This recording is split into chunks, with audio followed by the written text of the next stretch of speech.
Hello friends, good morning সবাইকে। দেখুন সকাল সকাল বিছানা গোছাতে গোছাতে আপনাদের সাথে ব্লগটা শুরু করলাম। হ্যাঁ, আমার ফ্রেশ ট্রেশ হওয়া কমপ্লিট, ফ্রেশ হয়ে ইষ্টবিতি করে নিলাম। তো দেখুন বিছানা গোছানো কমপ্লিট। এবার আর কি কাজ করে নেব একে একে। তো এবার ঘর দোর ঝাড় দিয়ে নিচ্ছি। আর আজ না সকাল সকাল ঘুম থেকে উঠেই ভীষণই গরম লাগছিল, জানি না কেন। মনে হচ্ছে আজ ভীষণই গরম পড়বে। সারাটা দিন কিভাবে কাটাবো বুঝতে পারছি না। তো চলুন ঘরটা ঝাড় দিয়ে নিই। দেখা হচ্ছে আপনাদের সাথে কিচেনে গিয়ে।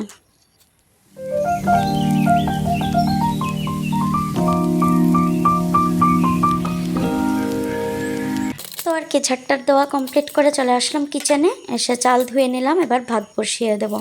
কি ভাবছেন কড়াইতে কেন চাল ধুয়েছি? এমনিতে ওটাতে ইউজ করি না, ওটাতে তরকারি কিছু করা হয় না, তার জন্য। তারপর দেখুন ভাতটা বসিয়ে দিলাম, দিয়ে চলে গেলাম পুজোর বাসনগুলো ধুয়ে নেব তার জন্য। তো একে একে সবগুলো বাসন আমি ধুয়ে নিচ্ছি। সবগুলো তো আর দেখানো যায় না, তো অল্প করেই ক্লিপ নিলাম। আর দেখুন ভীষণ রোদ বাইরে, তো ভীষণ গরমও লাগছিল। কি আর করব, ঘরে যতক্ষণই ছিলাম ফ্যানের নিচেই ছিলাম। তো বাইরে তো আর ফ্যানটা নিয়ে যেতে পারি না, তো তার জন্য বাইরে তো ভীষণই গরম লাগছিল। তো বাসন টাসন ধোয়া কমপ্লিট, রেখে দিলাম এনে।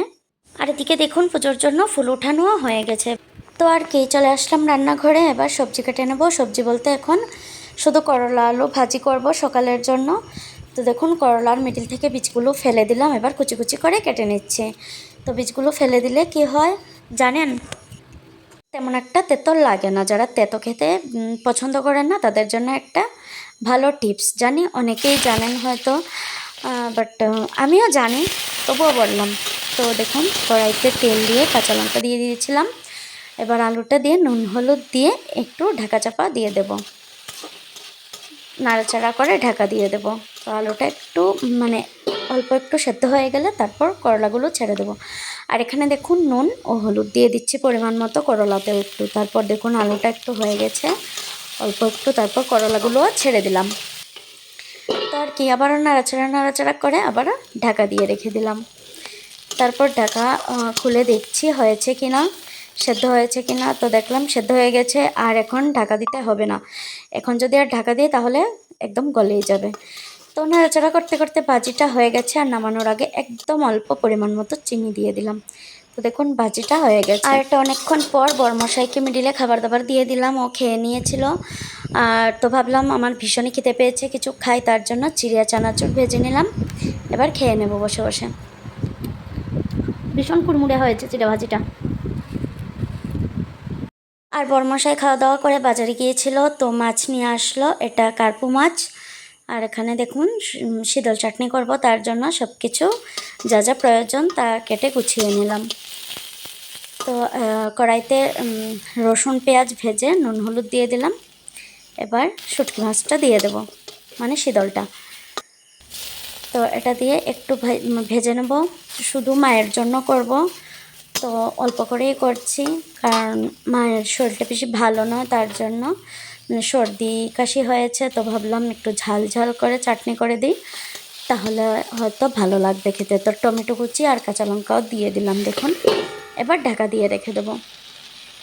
তারপর ঢাকা খুলে একটু লঙ্কা গুঁড়ো ইউজ করে দিলাম, আর অল্প জল দিয়ে এবার আবারও কিছুক্ষণ ঢাকা দিয়ে রেখে দেব।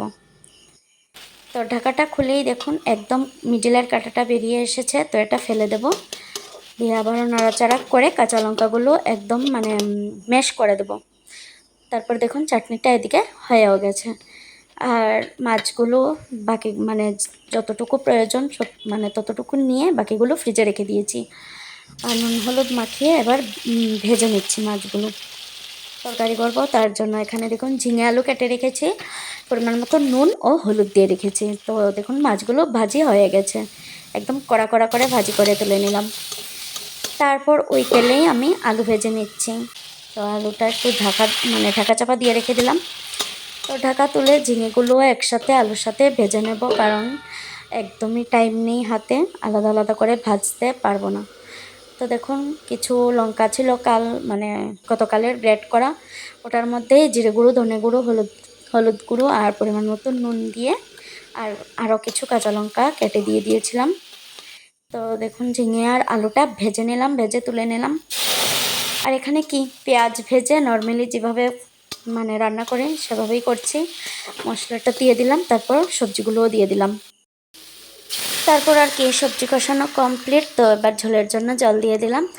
তরকারিটা ফুটে উঠেছে, এবার একে একে মাছগুলো ছেড়ে দিলাম। তারপর দেখুন মাছগুলো নেই তরকারিতে, তুলে রেখে দিলাম কারণ ভেঙে যাচ্ছিল তার জন্য। তো তরকারিটা হয়েও গেছে, এবার নামিয়ে নিলাম একদম হালকা পাতলা। তো এই ছিল আজ আমার দুপুরের মেনু, সিম্পল মেনু এটা। গতকালের আলু ভাজি ছিল রাতের, তো ওটাও রয়েছে। রান্নাবান্না কমপ্লিট, এবার স্নানে চলে যাব। তো দেখুন আমার স্নান টান কমপ্লিট, এমনকি আমার পুজো দেওয়াও হয়ে গেছে। তো দেখুন আপনাদের একটু ঠাকুরও দর্শন করিয়ে দিলাম। জয়গুরুর দীক্ষিত যারা আছেন সবাই প্লিজ কমেন্ট করবেন জয়গুরু। তারপর চলে গেলাম আমার জায়ের ঘরে, বড় জায়ের ঘরে। গোপুসোনাকেও দর্শন করিয়ে দিলাম আপনাদের সাথে। গোপুসোনাকে আজ ভোগ নিবেদন করেছিলেন যা। তো এখানে দেখুন প্রসাদ মাখছেন উনি। আর এদিকে দেখুন আমাদের বৌমাও প্রসাদ খাচ্ছে। ও বলছে, যখন দেখছে বলছে ফটো তুলো না। তারপর কি আমিও প্রসাদ খেয়ে নিচ্ছি। তো আজকের মতো ভিডিওটা এখানেই শেষ করব। ভালো লাগলে প্লিজ লাইক কমেন্ট শেয়ার করে দেবেন। ভিডিওটা আর বড় করলাম না। Tata, bye bye.